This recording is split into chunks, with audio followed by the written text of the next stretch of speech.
Buenas noches, bienvenido a estas cápsulas que se han vuelto cotidianas sobre el tema de extradición. En esta ocasión déjame decirte que me siento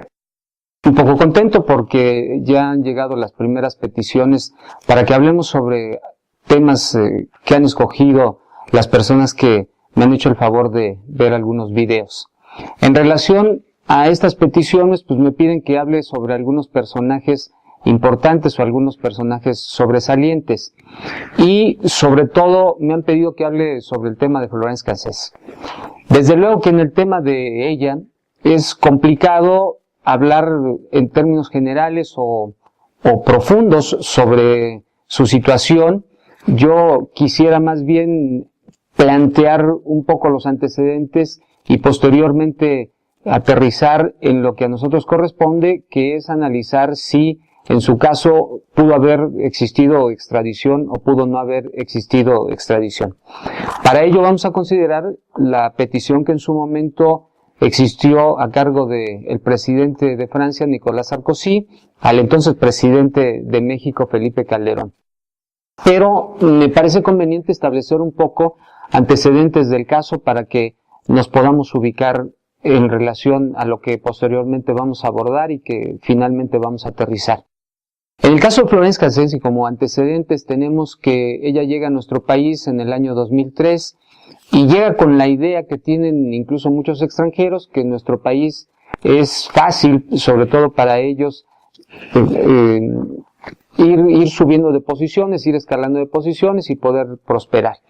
Entonces ella llega a trabajar con su hermano y con su cuñada. Posteriormente conoce a una persona que va a ser fundamental para lo que posteriormente va a suceder, que es precisamente Israel Vallarta. Con esta persona ella empieza a tener relaciones de carácter sentimental y esto provoca que salga de la casa de su hermano para ir a vivir a un rancho que está por la carretera México-Cuernavaca llamada Las Chinitas. La investigación que estaba haciendo la policía mexicana en torno a personas que habían sufrido privación de la libertad y sobre todo siguiendo un vehículo propiedad de Vallarta, los lleva precisamente a este rancho donde prácticamente se van a escenificar un sinfín de acontecimientos. A partir de ello hay aquí dos posiciones fundamentales: la posición de Florence Cassés, en el sentido de que ella fue detenida el 8 de diciembre del año 2005, y la posición de la policía mexicana, que aseguró que había sido detenida el 9 de diciembre del año 2005. Desde luego que esta última posición a cargo de la policía después es modificada y se acepta que efectivamente la detención de Florence Cassés no había sucedido el 9 de diciembre. Se acepta también que las escenas que salieron en televisión no habían sido en el momento mismo de la detención de ella y de Vallarta, y que tampoco habían sido escenas que correspondían a la realidad de la liberación de las personas que estaban privadas de su libertad en aquel lugar. Estos antecedentes y estas circunstancias dan cabida a que ella sea detenida, que sea llevada a Siedo, hoy llamada Seido, y que de ahí se le arraigue por 90 días. Posteriormente, el Ministerio Público de la Federación ejerce acción penal en contra de ella ante un juez federal, no sin antes atraer el asunto, pues no perder de vista que se trataba de delitos de privación ilegal de la libertad y que estos pudieran corresponder al ámbito del fuero común. Así las cosas, pues, es consignada a la juez quinto de procesos penales federales, que le dicta una sentencia de más de 90 años de prisión. En relación a ello, interpone Florence Cassés en un momento recurso de apelación. De este recurso de apelación conoce el primer tribunal unitario de circuito del Distrito Federal, o sea, del primer circuito, quien modifica la sentencia y reduce la pena a 60 años de prisión para Florence Cassés, considerando que este es el máximo de pena que se puede aplicar en nuestro país. Dictada la sentencia de apelación, Florence Cassés, no conforme con ella, interpone juicio de amparo, y este juicio de amparo de él conoce el séptimo tribunal colegiado en materia penal del primer circuito, y posteriormente, respecto de este juicio de amparo, promueve recurso de revisión, que es el que finalmente llega a la primera sala de la Suprema Corte de Justicia de la Nación, con los resultados que ya todos conocemos, la resolución que está siendo estudiada desde diferentes vertientes y que finalmente dio la libertad de Flores Cassés. Esta es la base de datos más o menos en los que nos podíamos basar. Estas son las circunstancias que se presentan en torno a ella. Repito, no voy a analizar la sentencia de la Suprema Corte de Justicia como tal, aunque de ahí derivan circunstancias sumamente interesantes que incluso pudieran formar precedentes para posteriores resoluciones. De lo que podemos destacar de la resolución de la Suprema Corte de Justicia de la Nación es que la Corte de nuestro país considera que hubo una serie de violaciones que fueron las que posteriormente fructificaron y llevaron a la Corte mexicana a conceder la libertad de Flores Cassés. Una de ellas, pues, es la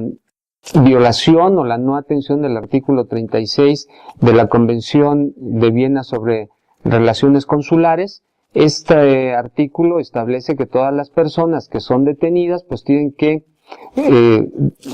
darle a conocer esto al consulado de su país de manera inmediata, y este derecho se le tiene que hacer saber a las personas. En el caso de Flores Cassés, resalta la Corte Mexicana en su resolución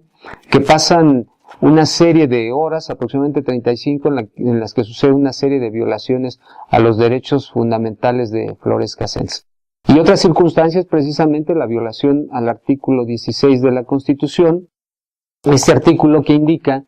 que una persona, una vez que es detenida, debe ser puesta inmediatamente a disposición del agente del Ministerio Público. Esto no sucedió en el caso de Flores Cassés, pues una vez detenida es llevada al rancho Las Chinitas, donde se tenía este montaje ya reconocido oficialmente y reconocido también por los medios de comunicación y la propia policía mexicana, en donde finalmente es detenida con toda la grabación de los programas que finalmente se vieron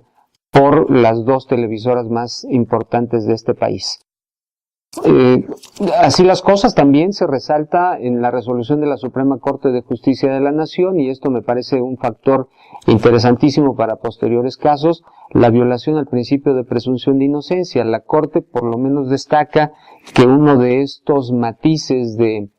el principio de presunción de inocencia, plasmado en algunos instrumentos internacionales y en la propia Constitución mexicana, establece la posibilidad de que deban haber una serie de elementos probatorios a cargo del Ministerio Público, quien es quien tiene la carga probatoria, para efecto de desvanecer o para efecto de deshacer o destruir este principio que impera en el caso de todas las personas que son detenidas. Esto significa que el rango de elementos probatorios que debe presentar el Ministerio Público, pues tienen que ser de una naturaleza que desvanezca, que deshaga este principio que ya es un plus para las personas detenidas. Pues de ese lado, lo interesante de la resolución de la Suprema Corte de Justicia de la Nación, que desde luego hoy no trataríamos a fondo. Lo que a mí me interesa comentar es, pues, la serie de circunstancias que se vinieron dando y las que pueden ser una interrogante en la sociedad mexicana. ¿Qué es lo que pasa con el sistema judicial mexicano? Si bien es cierto que la Suprema Corte de Justicia de la Nación al final resuelve que por todos estos defectos una persona tiene que ser absuelta, sin embargo, cabría preguntar qué es lo que sucede o qué debemos de pensar en torno al juez que conoció en primera instancia sobre el asunto y que sin embargo no detectó estas anomalías, al Tribunal Unitario de Circuito como tribunal de apelación y que sin embargo también pasó por alto todas estas circunstancias, a un tribunal colegiado de circuito que debe ser garante de los derechos fundamentales de las personas y que sin embargo tampoco atendió toda esta serie de deficiencias y que fue necesario y fue menester llegar el asunto hasta la Corte Mexicana para efectos de que se resolviera. Y otro tanto deberíamos de pensar en torno a los órganos de policía que fueron los que directamente cometieron esta serie de violaciones, que ya son una realidad reconocida formalmente por la resolución de la Corte. Pues más allá de esto, antes de que se diera esta resolución que se ha vuelto histórica, decíamos que teníamos la petición del presidente Nicolás Sarkozy,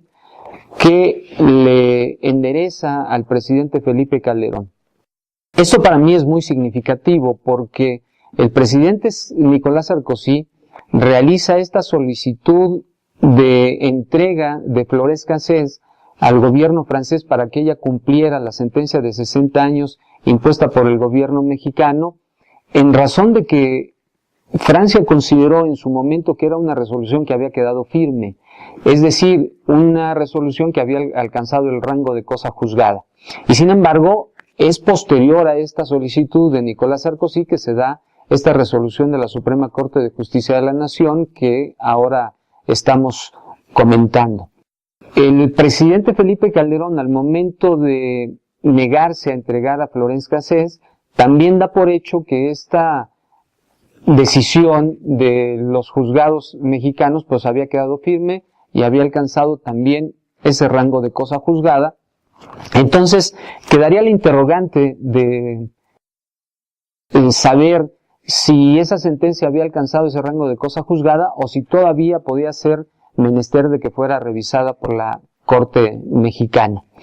Pero más allá de esto, la petición que hace el gobierno de Francia al nuestro es lo que a mí me interesa y lo que tendríamos que preguntarnos el día de hoy. ¿Esto podemos darle la denominación de extradición o no le podemos denominar extradición? Considerando que esta solicitud parte de un tratado internacional denominado el Protocolo de Estrasburgo. Este Protocolo de Estrasburgo que fue firmado por México, o mejor dicho, que México se adhirió a él y que a partir de ahí cobraba obligaciones nuestra nación para con el Protocolo de Estrasburgo. Esta interrogante la dejo planteada hasta este momento y en una segunda cápsula abordaríamos ya el tema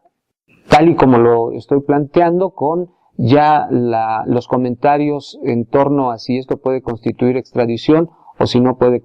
constituir extradición. Por lo pronto, muchas gracias como siempre por hacer contacto conmigo. Muchas gracias.